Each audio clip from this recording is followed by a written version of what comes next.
চলে গেল ডাল চাল আলু।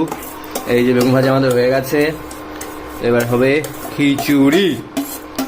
এটা কি চাল বাজে, কি চাল নিয়ে এসেছি খিচুড়ির জন্য? একটু গোবিন্দভোগ চাল। এটা সুন্দর ব্যাপার স্যাপার।